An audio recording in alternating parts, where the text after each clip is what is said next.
saudar você que se colocou à disposição para ouvir a palavra de Deus e louvar o seu santo nome com a paz do nosso Senhor Jesus Cristo. Amém. Estamos aqui para ouvir a voz do Senhor. Eu preciso ouvir a voz do Senhor. Eu preciso receber dele a direção, receber o conforto, receber o consolo. Sem a ação do Senhor, eu estaria perdido. Creio que com os irmãos e com as irmãs também isso é verdadeiro. Estamos em poucos, verdade, mas o Senhor ele vai falar aos nossos corações. Ele tem um recado santo aos nossos corações. Amém. Em nosso último encontro, estivemos meditando sobre o tema Jesus, vendo Jesus em meio às lutas. Uma das coisas difíceis das pessoas verem Jesus Cristo é em meio às lutas.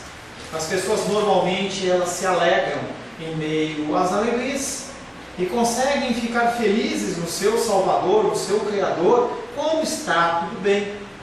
Uma condição comum entre os homens, quando vêm as lutas, é a busca da culpa por meio de uma adversidade. Quando nós estamos passando por uma luta de dificuldade, normalmente a gente busca um culpado, em especial do que se refere a alguém que não seja nós. Dificilmente nós olhamos para nós e vemos que o problema está em nós e não no outro. O conceito da causa-consequência, em especial em relação ao outro, é aplicado sem misericórdia. Nos esquecemos que Deus é soberano, mesmo em meio a adversidades. E a ideia é que há uma batalha entre o bem e o mal, em que se compara a criatura com o Criador, é algo totalmente antibíblico. As pessoas elas acham que realmente Satanás ele tem um poder tal em que ele pode lutar contra o nosso Deus. E ora nós estamos nas mãos de Deus, ora nós estamos nas mãos do Senhor, e isso é mentira. João capítulo 9, verso 3, é o verso que ficou do último culto, em que Jesus respondeu: nem ele nem os seus pais pecaram, mas é para que neles sejam manifestadas as obras de Deus. E você se lembra que os discípulos junto com Jesus estavam caminhando e eles viram um homem cego. E executaram um juízo a respeito daquele homem. E perguntaram para o Senhor Jesus: quem pecou? De quem é a culpa para que esse homem seja cego? E Jesus responde: nenhum nem outro. Nenhum deles pecou. Mas a enfermidade dele, a dificuldade dele é para que se manifeste a glória de Deus. Algo difícil de nós vermos no meio das nossas lutas.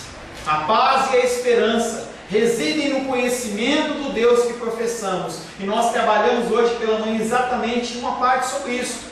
Você conhece o Deus que você professa? Muitos não conhecem.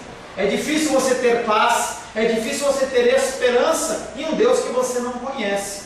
E você o mete perante a sua situação momentânea. Nós temos que conhecê-lo através da dedicação dos estudos das Escrituras e não há outro meio. Não há oração no monte, apesar de orar no monte é gostoso. Não há nenhum tipo de consagração, campanha, nada que você possa fazer que te leve ao conhecimento de Deus, a não ser o estudo da palavra que Ele mesmo nos deixou. Que nós possamos abandonar o misticismo de um cristianismo não bíblico, de um cristianismo que é apoiado em coisas e não na palavra.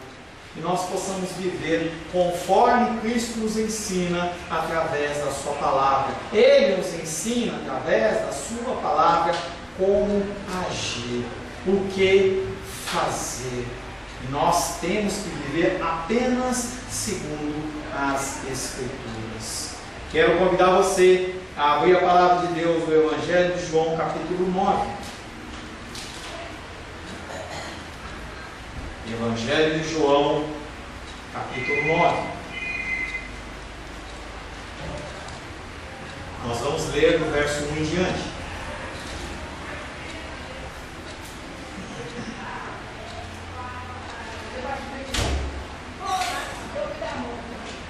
Evangelho de João, capítulo 9, verso 1 em diante. Assim diz a palavra de Deus. Caminhando Jesus viu um homem cego de nascença, e os seus discípulos perguntaram: Mestre, quem pecou, este ou seus pais, para que nascesse cego? Respondeu Jesus: nem ele pecou, nem seus pais, mas foi para que se manifestem nele as obras de Deus. É necessário que façamos a obra daquele que me enviou enquanto é dia. A noite vem enquanto ninguém pode trabalhar. Enquanto estou no mundo, sou a luz do mundo. Dito isso, cuspiu na terra e, tendo feito lodo com a saliva, aplicou-o aos olhos do servo, dizendo-lhe: vai, lava-te no tanque de Siloé, que quer dizer enviado. Ele foi, lavou-se e voltou vendo. Verso 8. Então os vizinhos e os que dantes o conheciam de vista como mendigo perguntavam: não é este o que estava sentado pedindo esmolas? Uns diziam: é ele. Outros: não, mas se parece com ele. Ele mesmo, porém, dizia: sou eu. Perguntaram-lhe, pois: como te foram abertos os olhos? Respondeu ele: o homem chamado Jesus fez lodo, untou-me os olhos e disse-me: vai ao tanque de Siloé e lava-te. Então fui, lavei-me e estou vendo. Disseram-lhe, pois: onde está ele? Respondeu: não sei. Palavra do Senhor. Amém? Senhor, em nome de Jesus, mais uma vez nós temos o privilégio de ler a Tua Palavra. A Tua Palavra que é viva e eficaz. A Tua Palavra, Pai, que ao redor, ao longo das gerações, tem guiado os Teus filhos e as Tuas filhas no Teu caminho, Pai. A Tua Palavra, ela não muda. A Tua Palavra é aquela que nos completa, nos alimenta, porque nem só de pão viverá o homem, mas de toda a palavra que procede da presença de Deus. Estamos aqui, Pai querido, para ouvir a Tua voz. E eu quero pedir a Ti, Pai querido, que o Espírito de entendimento seja sobre as nossas vidas. Que o Teu Espírito Santo nos dê um entendimento dos versículos que vão ser ministrados. Que o Senhor me capacite, Pai, como instrumento da Tua vontade, para falar a Ti, Pai, falar, Pai querido, aos meus irmãos e às minhas irmãs, da palavra que procede do Teu coração. Nós consagramos esse tempo ao Senhor, pedindo a Ti que fale conosco, em nome de Jesus. Amém. Amém. A palavra de hoje tem como título: libertos para agir. Você pode ser liberto para muitas coisas. Uma delas é para que você faça algo, que você possa agir. João capítulo 9, verso 4 é o primeiro versículo que nós vamos começar a ministrar, que diz: enquanto é dia, temos de realizar as obras daquele que me enviou. Aproxima-se a noite em que ninguém pode trabalhar. Jesus, ele faz uma comparação de um costume cotidiano da época dele e inclusive dos nossos tempos. Quando o sol se levanta, o homem também se levanta para o trabalho, e normalmente a noite ela é concedida para o descanso. Salmo 104, versos 21, 22 e 23 diz: os leõezinhos rugem pela presa e buscam de Deus o sustento. Isso ocorre à noite. Em vindo o sol, eles se recolhem e se acomodam nos seus covis. Sai o homem para o seu trabalho e para o seu encargo até a tarde, ou até o fim da tarde. O apóstolo João emprega a palavra dia, nesse caso, para apresentar o tempo que o Pai determinou para Jesus concluir a obra. Era um período em que Jesus estaria no mundo. No caso, foram 3 anos de ministério de Cristo, a partir do início do ministério dele até a sua morte e a sua crucificação. Algo que também é determinado para mim e para você.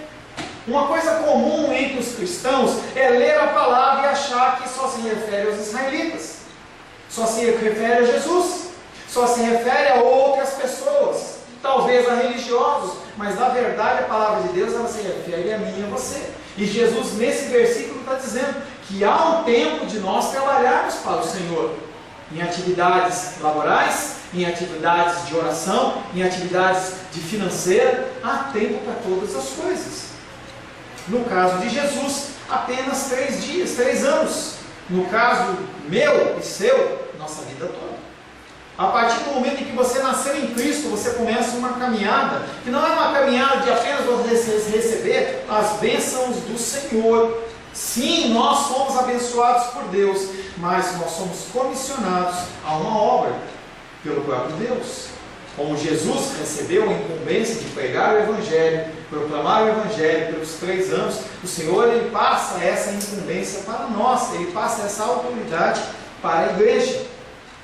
Portanto, com a curta duração da luz, motivos os homens ao trabalho, para que as trevas da noite não os surpreendam, assim também devemos nos dedicar à obra de Deus no curto período de vida que nos é concedido. Quanto tempo nós temos mais de vida? 1 ano, 5 anos, 10, 20? Nós não sabemos quanto tempo nós temos nas nossas mãos. Mas o dia que se chama hoje é um dia que é agradável a Deus para que nós possamos fazer a obra dele. Fazer a obra dele dando um testemunho, dando uma ajuda, dando uma palavra, trazendo um conselho. A comparação que o Senhor Jesus Cristo faz em João capítulo 9, verso 4, ela é espiritual. Ela não está falando que as pessoas que trabalham de noite, há pessoas que fazem plantão noturno, se você passar mal 2 da manhã e você for no hospital, vai ter um médico lá, provavelmente, ou alguém para te atender. Se você for numa delegacia à noite, você vai encontrar alguém. Nos bombeiros você vai encontrar alguém. Há fábricas que trabalham à noite. Ele não está falando de tempo, ele está fazendo apenas uma comparação. A comparação que Jesus Cristo faz, ela é uma comparação espiritual. Algo interessante quando nós observamos no velório, quando alguém morre e você está participando de um velório, você vê que as pessoas elas ficam quebrantadas. E ali é um momento agradável, ou melhor, é um momento oportuno para que você possa falar sobre reconciliação. Toda vez que eu vou falar em um velório, eu sempre trago uma palavra de reconciliação, que as pessoas elas possam entender que a figura daquele homem morto, daquela mulher morta, representa de que há um fim para as coisas. E que nós temos que tomar postura nas nossas vidas e fazer o que nos concede fazer. Nós temos uma vida, mas também temos uma eternidade. Será que nós devemos investir apenas na nossa vida temporal? Ou nós temos que viver em prol da nossa vida eterna? Pessoas nos dias de hoje preferem viver a vida temporal. Quando a gente vê aquela passagem em que está o rico de um lado, lá no inferno, lá no seio de Abraão está Lázaro, e o rico está lá em aflição. A palavra para Deus é: quando você estava no mundo, você viveu para o mundo. Aquele sofreu, aquele fez o que era agradável a mim, e agora ele está recebendo a bênção, recebendo a gratidão a respeito disso. Nós temos uma vida terrena, mas também temos uma vida eterna. As pessoas tendem a olhar apenas para a vida terrena. Mateus capítulo 6, verso 31 e 33 fala: portanto não vos inquieteis. Esse versículo, junto com o versículo de Filipenses, que fala não andeis ansiosos por coisa alguma, são versículos extremamente pertinentes à nossa vida nos dias de hoje. Porque assim como eu, tenho certeza que você é ansioso muitas vezes por situações. Será que eu vou conseguir? O que vai acontecer na situação tal? Estava ouvindo um pedido de oração de uma pessoa esta manhã no WhatsApp, e ela falava assim: eu já não sei mais o que fazer, eu estou preocupada, eu não sei se eu faço isso ou se faço aquilo.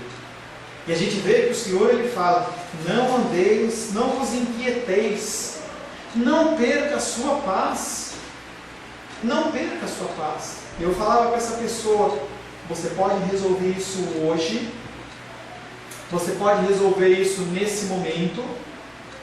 Algo que você venha a fazer agora vai definir o problema que vai ser resolvido apenas a partir da segunda-feira? Não. Então por que se preocupar? Por que se preocupar?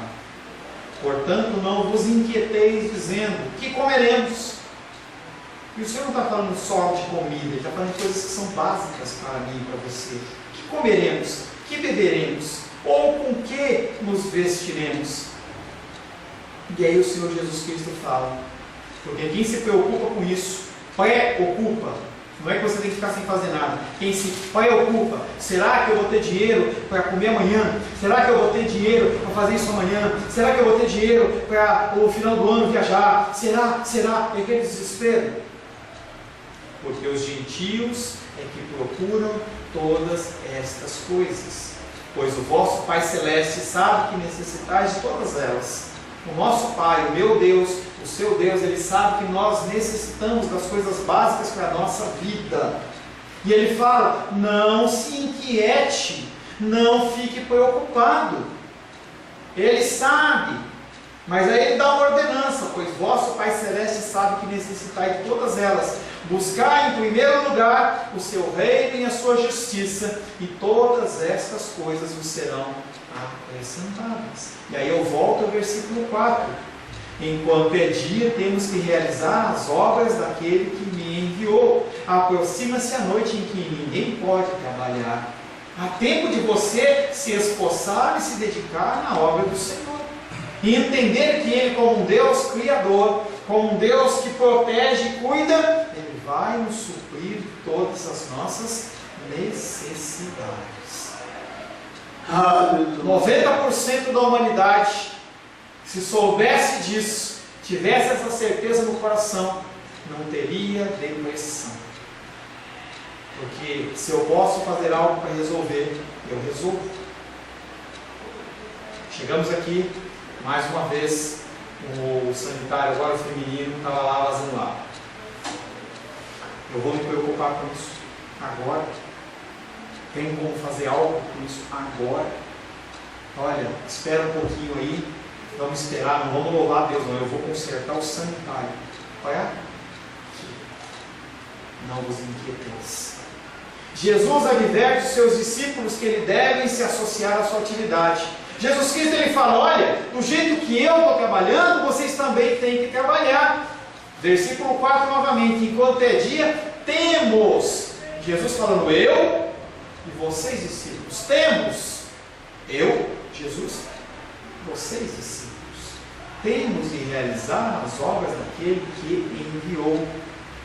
No cego manifestar-se-ão as obras de Deus pelas mãos de Jesus, mas também eu e você temos que fazer a obra do Senhor, através de testemunho, através de fala, de falar, de orar. Nós temos tantas oportunidades.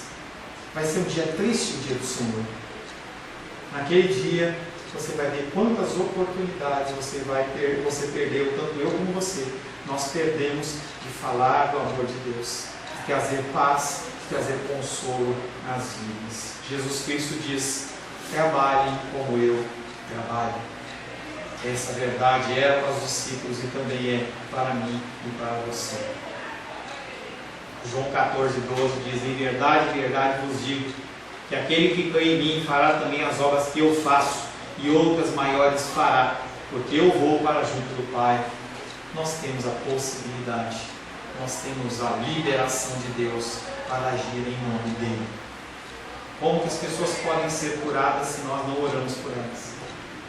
Será que se você, eu posso orar por você, com a possibilidade de você ser envergonhado, porque pode ser que a pessoa não seja curada. Mas o Senhor ele diz que aquele que crê em mim fará obras maiores ou melhores. A nossa obrigação é fazer. Essa será a atividade do grupo cristão. João 20:21 diz, disse-lhes, pois, Jesus outra vez, paz seja convosco, assim como o Pai me enviou, eu também vos envio. Tudo o que ocorreu com os discípulos também é válido para mim e para você. Esse versículo de João 20:21 está falando comigo e com você. Assim como Ele foi enviado, Ele nos envia. Nesse episódio que nós estamos lendo, desse cego em João capítulo 9, como João capítulo 5 lá atrás, aquele paralítico no tanque de Betesda que nós estudamos alguns meses atrás.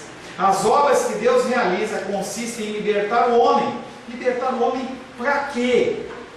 Libertar o homem da sua impotência, daquele marasmo, daquela dificuldade, e dar-lhe capacidade de agir.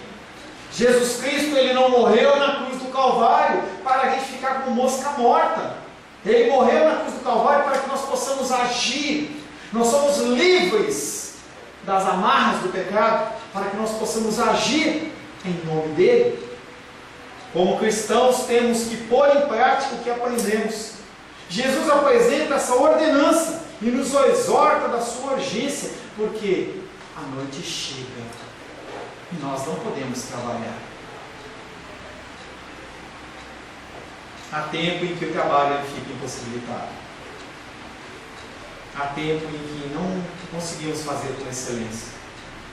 Lembro, há aproximadamente 10, 12, 15 anos atrás, Titi, irmã Maria Luísa, lembra da irmã Maria Luísa? Ela viajava para um lado e para o outro, indo, falando, pregando a palavra. Quantas vezes eles foram lá em São Paulo, elas foram lá em São Paulo? Foi um tempo em que o Senhor permitiu que elas estivessem fazendo esta obra. A saúde é um componente que pode atrapalhar o trabalho, que nós achamos que tem que ser feito, porque há um tempo para todas as coisas. Há um tempo em que você tem a disposição, o vigor de você sair, fazer, mas há tempo que você está cansado, você está com mais dificuldades. E aí você tem que ajudar a obra do Senhor de outra forma. Não é que você parou a partir de agora, não, você não é mais bem visto, você não tem mais nenhum trabalho no reino de Deus, não. Muda a ótica do trabalho. A enfermidade, a idade trazem dificuldades, mas não impedimento para a execução da obra, mas atrapalha. Morte física. Quando uma pessoa morre, não há mais nada a ser feito. E as pessoas, depois que a pessoa morre, elas querem continuar fazendo uma série de homenagens, mas não há mais nada a ser feito, porque a pessoa morreu. Tanto ela não faz nada pelos outros. Não adianta você orar pelo seu avô, falar assim: ó avô, você morreu há 50 anos atrás, intercede por mim aí, fala com Deus, fala com Jesus. Não, ele está morto. Não há mais nada que ele possa fazer, e não há mais nada que você possa fazer por ele. E há também algo que atrapalha, que é a oposição à luz, a oposição à propagação do Evangelho, a oposição à manifestação da palavra de Deus. Isso é verdadeiro, isso existe. A figura de Satanás e a sua ordem de demônios, ela existe e tem como objetivo me atrapalhar e te atrapalhar. O que ele puder fazer, ele vai fazer. E nós temos que lutar contra isso. João capítulo 1, verso 10 e 11 diz: o verbo estava no mundo foi feito por intermédio dele, mas o mundo não o conheceu. Veio para o que era seu e os seus não o receberam. E por que você acha que com você é diferente? Jesus, o autor da vida, ele diz: eu vim para os meus e eles não me quiseram. Houve um momento que a própria família de Jesus falou: Jesus está louco, vem comer, vem dormir, vem descansar. As pessoas não entendem o mover espiritual. As pessoas, elas são naturais e elas acham que isso é suficiente, mas nós somos seres espirituais. Nós vivemos a caminho da vida eterna. João capítulo 9, verso 5, segundo versículo: enquanto eu estou no mundo, eu sou a luz do mundo. E eu não estou dizendo para você, nem é para você entender esse versículo dizendo que agora Jesus não tem poder, não tem mais força nenhuma. Não é isso. Nós vamos explicar. Enquanto eu estou no mundo, eu sou a luz do mundo. Esse dito de Jesus continua a afirmação de uma passagem que nós já meditamos em João 8,12, em que ele falou a mesma coisa. De novo lhes falava Jesus, dizendo: eu sou a luz do mundo. Quem me segue não andará nas trevas, pelo contrário, terá a luz da vida. Só ele é a luz. Não há um pastor que é luz, não há um apóstolo que é luz, um missionário, um religioso, uma pessoa que é caridosa, não é luz. A única luz é Jesus Cristo. Nas duas passagens são definidas a missão de Jesus como Messias, que por um lado define o servo como luz. Ele é a luz como servo. E por outro, a missão de abrir os olhos aos cegos. Algo que foi passado para mim e para você. Você não tem luz própria, eu não tenho luz própria. Não adianta você querer se espelhar em mim para você viver. Não faça isso. Não é saudável. Porque quando eu erro, você olha para mim e fala, ele errou, eu não acredito em mais nada. Confie em Deus. Mas a partir do momento em que você entra no reino de Deus, a partir do momento em que você passa a fazer parte do corpo de Cristo, o Senhor ele vem habitar dentro de você e você passa a carregar a luz de Cristo. Essa luz, ela tem que ser expandida para as pessoas. É a primeira coisa que Cristo fez. Como servo, ele era luz. E nós temos que carregar essa luz que habita em mim e habita em você. Você tem que entender que dentro do teu coração mora o próprio Deus. Aleluia. É um privilégio que não são todas as pessoas que têm, em que eu tenho e você tem. E a primeira obrigação nossa é ser luz. Manifestar a luz. Através das palavras, através do comportamento, através do falar, do pensar, do se vestir, do agir. Com um propósito: abrir os olhos aos céus. Você já é salvo. Você tem as suas lutas, como eu tenho. Você tem as dificuldades, como eu tenho. Mas você não é cego. Você tem a luz. Mas as pessoas, elas estão cegas. E elas precisam desta luz. Não basta você apenas carregar esta luz, você precisa expor e falar desta luz, como Jesus assim o fez. Nossa missão é ser recipientes da luz de Cristo. As obras de quem o enviou não se podem realizar sem a sua presença. Apesar de você conter a luz dentro do seu coração, você não tem luz própria. Você precisa dele. Qualquer ação, qualquer decisão, você tem que levar aos pés do Senhor. Ele fala, não se preocupa, não se angustia, não se inquieta, mas coloca nos pés do Senhor. Estava hoje à tarde, recebi um WhatsApp, uma mensagenzinha, um pastor ali no Rio falou assim, olha, você já está em Brasília? Eu disse, sim, eu já estou em Brasília. E aí ele falou para mim assim, eu gostaria que você desse uma palestra aqui na minha igreja, na Igreja Batista Nasa Sul, sobre liderança, princípios de liderança cristã. Aí eu perguntei para ele, é um encontro só? Vários encontros, é um encontro só. Falei, qual é o período? Ele falou das 7h30 às 10. Aí você faz uma introdução do princípio de liderança cristã. Falei, beleza. Aí ele perguntou, então está tudo certo? Aí eu falei, da minha parte tá, só que eu vou orar. Eu vou perguntar para Deus se Ele quer que eu vá. Parece uma religiosidade. Parece que a gente acaba sendo espiritual demais. Mas não é isso. Nós temos que entender que como obreiros do Senhor, nós temos que fazer o que Ele comissiona. E eu falei para ele, até amanhã às 14 horas eu te dou uma resposta. Além de tudo, eu preciso preparar o material. E aí ele ficou meio em silêncio, depois ele deu um ok meio seco. Tipo, entendimento meu, por que ele não falou logo que vem? Para que esse negócio? Não, nós temos que entender que as nossas decisões, elas são decisões espirituais. E nós precisamos consultar primeiramente o nosso Deus.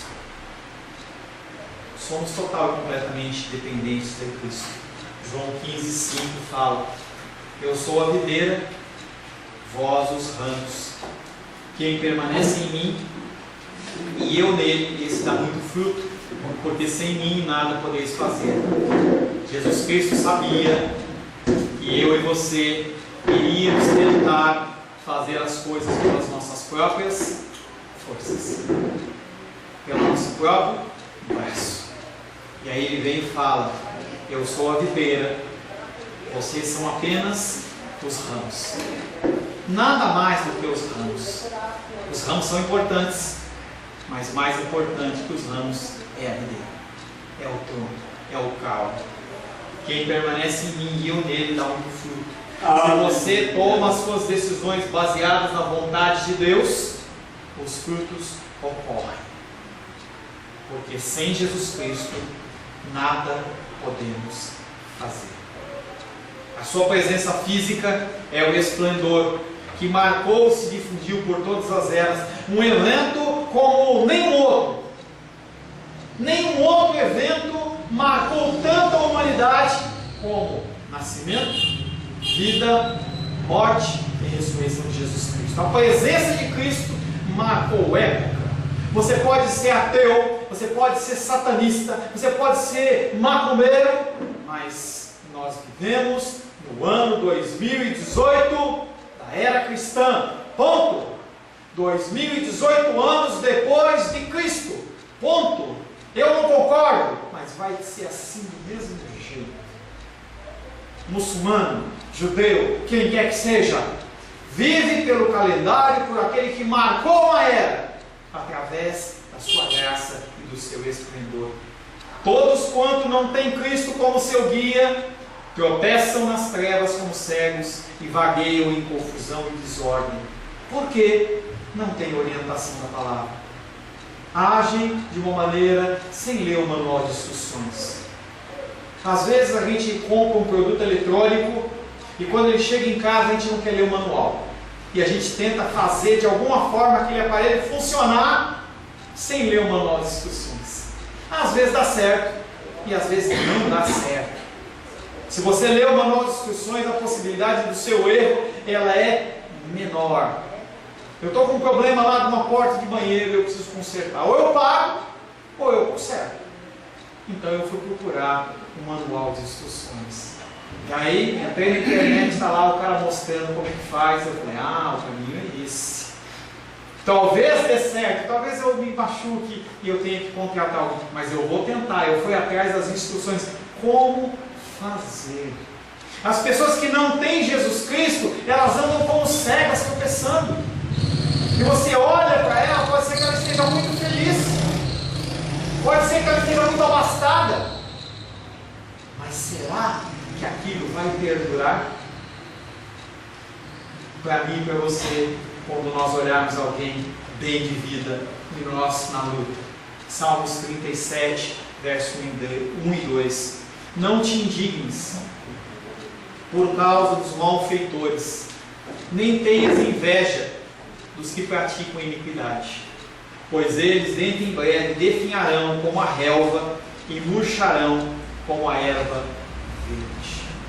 Deus fala para nós também nesta noite. Ele olha e fala para mim, para você. Quando você olhar para a sua luta e sua dificuldade, não acha que o outro ele está melhor do que você. Você não sabe. Você não sabe. Estava andando pelo Guará, aí eu vi uma moça por volta dos seus 25 anos, sem os dois braços. E ela estava lá fazendo a caminhada dela. E eu pensei comigo, isso é um problema. Mas ela tem a vida dela. E ela vive a vida dela. Mas há pessoas, e não é uma teologia do pessimismo, não, mas você tem que entender que nós somos afortunados. Nós não somos miseráveis. As pessoas que muitas vezes estão numa condição melhor, em qualquer situação, seja financeira, emocional, pode ser que ela seja como este homem, essa pessoa que é citada em Salmo 37, em breve definharão como a relva e murcharão como a erva verde. Será que você troca a sua vida eterna por uma vida aqui, com esse padrão que você deseja? João capítulo 9, versos 6 a 7, são os dois últimos versículos que nós vamos ministrar.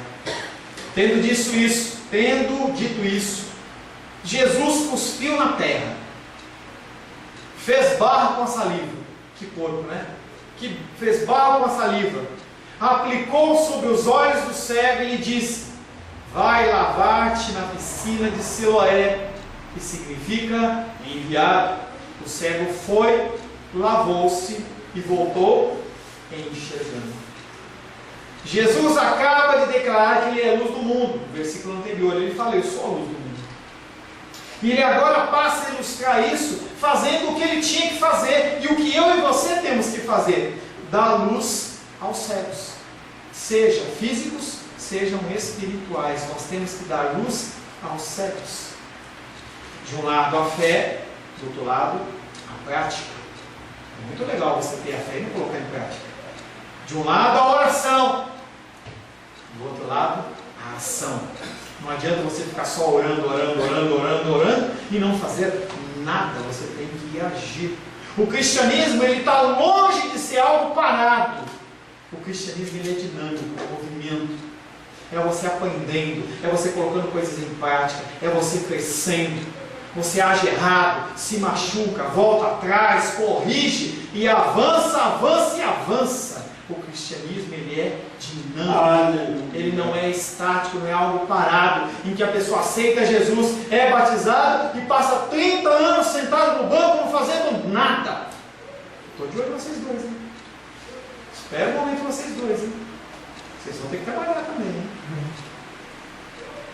Desse modo, Jesus Cristo está obedecendo ao Pai, enquanto muitos ao redor dele estão impedindo a entrada da luz. Ou você carrega a luz, ou você atrapalha. Não tem outro meio termo. Não tem a condição do café com leite. Ou você está com Cristo, ou você está contra Ele. Não tem um meio termo. Ou você está caminhando para Ele, ou você está caminhando para longe dele. Ou você propaga a luz, ou você atrapalha a luz. Mateus capítulo 5, verso 37 diz: seja porém a tua palavra sim, sim, não, não, porque passar disso é do maligno. Eu não tenho como julgar a sua vida, eu tenho como julgar a minha.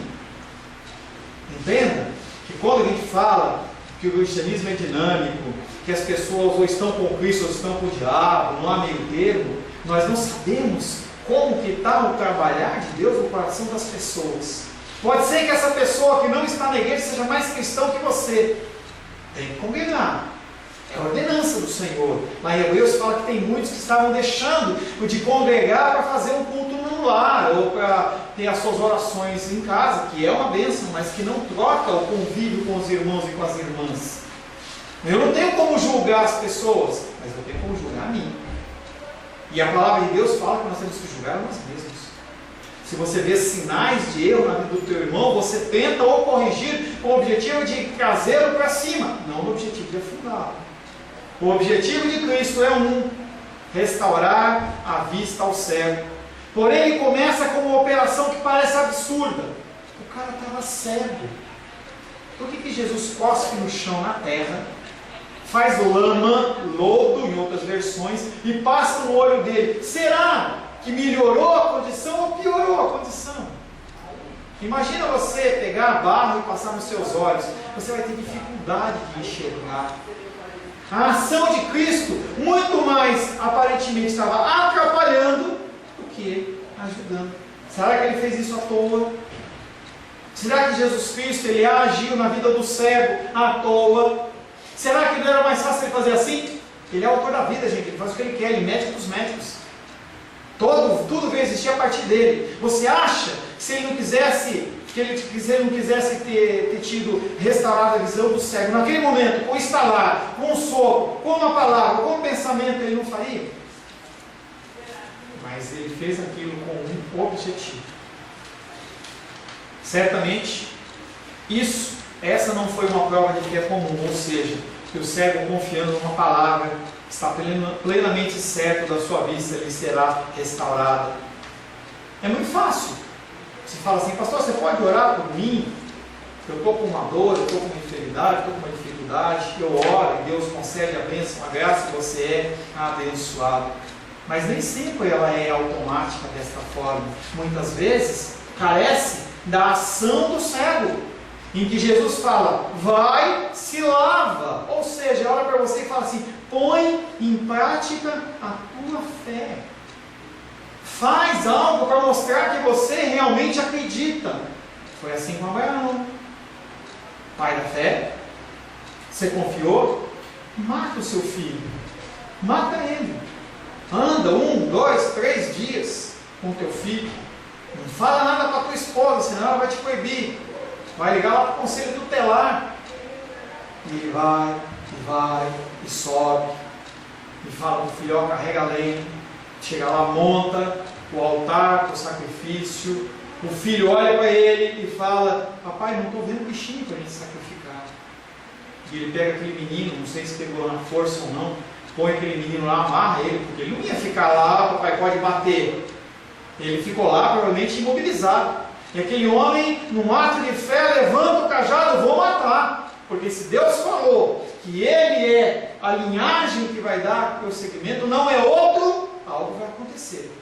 Eu não sei o que passou no coração de Abraão naquele momento, mas ele foi testado ao limite dele. Aquele cego, é muito fácil você ler esse versículo e falar assim, olha, ele foi lá, se lavou e voltou enxergando. Se eu der uma simples tarefa para você e falar assim, feche os seus olhos, não abre, vai lá embaixo e pega uma garrafa de suco de uva e traz para mim aqui. Dificuldade. Aquele homem, ele teve que sair daquela posição que ele estava, de conforto, em que as pessoas estavam ao lado dele, em que ele ia ter que ir para uma direção que talvez ele não conhecesse. Aonde que é nesse posto? Será que é perto? A palavra de Deus não fala. Será que é 1 minuto de andada? Será que é 5? Será que é 10? Será que é 1 hora? A palavra de Deus não diz, mas diz que ele foi provado na sua fé. Uma tarefa adicional foi colocada. Pode ser que você tenha essa tarefa adicional sobre a sua vida. Pode ser que eu tenha essa tarefa adicional. Naamã, em 2 Reis, capítulo 5, ele passou por coisa semelhante. Um alto oficial do exército sírio, se não me engano, estava lá e ele pegou lepra. Não sabia o que fazer, não havia cura para aquilo.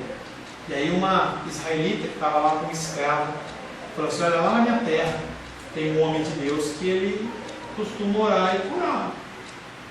Naamã vai lá, com o seu cortejo, pede permissão para o rei, vai lá, chega e fala assim, olha, onde está o cara? Onde está o adivinho? Era como se chamavam os profetas. Onde está o adivinho? Ah, ele está em tal lugar. Aquele homem está chegando, ele manda o servo dele e fala assim, o meu senhor, ele mandou você se lavar 7 vezes no Rio Jordão. Aquele homem ficou indignado. Espera um pouquinho. Eu? Alto general de uma superpotência mundial, venho até aqui e ele não vem nem falar comigo? Vamos embora, não quero mais. Aí o servo dele olha para ele e fala assim, mas se ele tivesse mandado você fazer uma coisa difícil, você não tinha feito? Tinha. Então, não custa nada, você ia estar aqui 1 vez, 2 vezes, 5 vezes, 6 vezes, 7 vezes, algo adicional. Foi com Naamã, foi com esse cego, que muitas vezes é comigo e com você. Algo também acontece. Jesus reproduz simbolicamente algo que talvez você não tenha observado. Por que Jesus ele cuspiu, fez barro e colocou no olho daquele homem? Por que não foi só cuspe? Jesus ele reproduz simbolicamente com a sua saliva, que representa a essência divina, algo dele. E o pó da terra, que representa a natureza terrena da carne, a criação do homem. Jesus Cristo estava falando para aqueles homens através desta ação. Quando foi criado o homem no 6º dia, eu estava lá. E o homem foi criado a partir do pó da terra. Era o que Jesus estava falando. E os homens ficam loucos com Jesus. Talvez você não tinha reparado isso. Eu estudando que eu verifiquei. Um simples ato de Jesus está simbolizando, mostrando a sua divindade. Inquestionavelmente não havia nem no barro, nem no tanque de Siloé, poder algum para curar os olhos. Não há nenhum poder externo, não há poder na água. Às vezes os pastores falam assim, olha, enche um copo d'água e coloca em cima na televisão. Não há transmissão de poder de Deus para a água, gente. Ainda mais que é por causa da televisão. Se fosse pelo homem também. Eu não tenho poder saindo da minha mão. Não existe isso. Não há isso. Não há elementos que são santificados ao ponto de poderem te trazer algum tipo de benefício. Mas pastor Paulo, certa ocasião, o apóstolo Paulo, ele tem um enfermo em outro lugar, ele pegou e mandou o lenço dele. Sim, isso ocorreu realmente. Mas não há doutrina do lenço, como há lá o paninho lá, que tem na igreja lá, que todo mundo tem o paninho e é abençoado. Não há doutrina do paninho. Como também não há doutrina do cuspe, da terra e do barro. Pode ser que você faça isso no olho de alguém e a pessoa ela fique com uma conjuntivite ou pegue uma infecção, uma inflamação. Pode ser que seja curado, se Deus assim o mandar, mas não há uma doutrina do cuspe e do barro. Cuidado com o misticismo. Não havia nem no barro, nem na água de Siloé poder algum para curar os olhos. Cristo faz uso desses símbolos muitas vezes. Primeiro, com o fim de mostrar e deixar os milagres dele de uma forma assim mais ostentosa, para que as pessoas possam olhar e chamar mais atenção. Para que os crentes se habituem ao sobrenatural, porque senão a gente fica cético. A gente acha que não tem mais nada. Tem cristão que não acredita que não tem mais nenhum dom do Espírito Santo. Não acredita, não tem mais. Não adianta orar, não adianta fazer nada. Você tem que ficar ali e não pode fazer mais nada.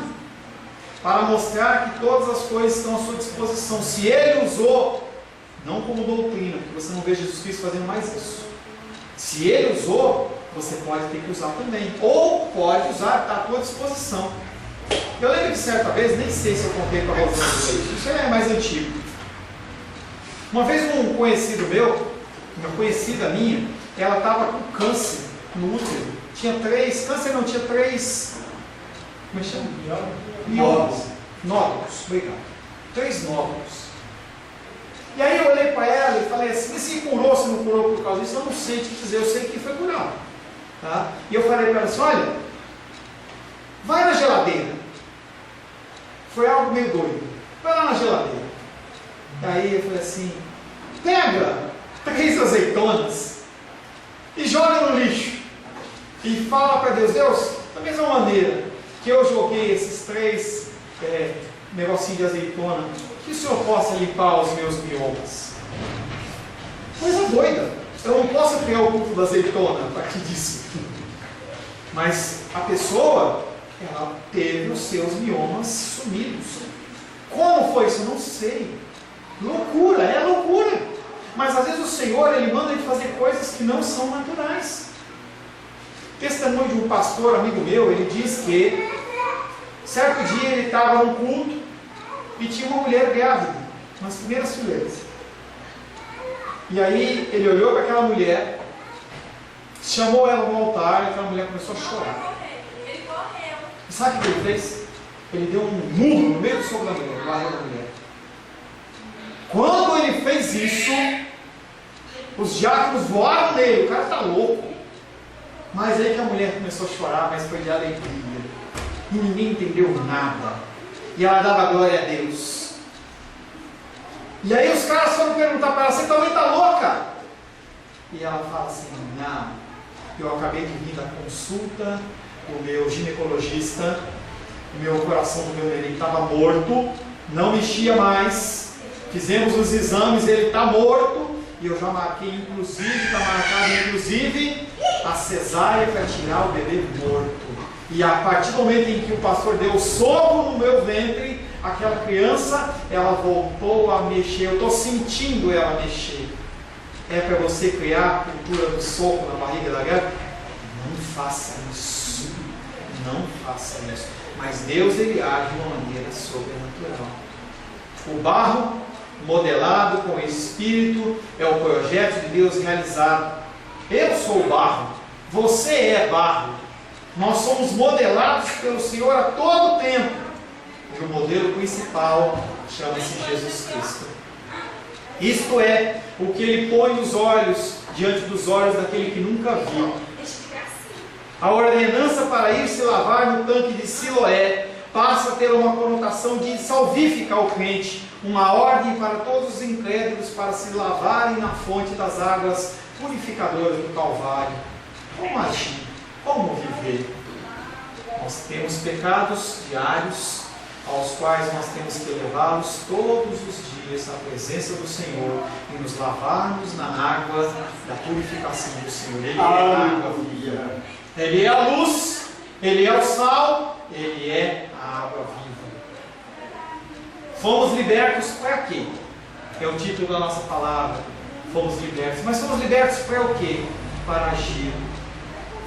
Fomos libertos para agir, somos livres para agir. Nós não temos mais as amarras do pecado. Mas não é para você buscar somente a tua provisão, para você ser rico, para você ficar o bom da vida, você ter as melhores roupas, as melhores coisas, viajar 2, 3, 4, 5 vezes por ano. Não é por isso que Jesus Cristo libertou. Para fazer isso, você trabalha, você poupa, você investe e você vai conseguir juntar essas coisas. Mas não pode ser a prioridade da sua vida. Você e eu fomos libertos para agir em prol do reino de Deus. Não busca necessariamente, não foca todas as suas forças no financeiro, nas coisas naturais. O Senhor fala que quem faz isso são os gentios. Nós somos libertos para agir em prol do reino e nós somos livres para agir em prol deste reino de Deus. Quando vai ser o prêmio? Só na eternidade. Pode ser que você seja abençoado mais aqui na terra, menos aqui na terra, mas o Senhor lhe garante para você que você vai viver com Ele a eternidade. Tem um salmo que diz que pereceria, sem dúvida, se não pensa que veria os bens do Senhor na terra dos viventes, sim, mas que também o Salmo 23 fala assim: olha, uma coisa pedi e eu vou querer viver, quero viver com o Senhor eternamente. Feche seus olhos. Senhor Deus, nós louvamos, adoramos e bendizemos o Teu nome pela Tua graça sobre as nossas vidas.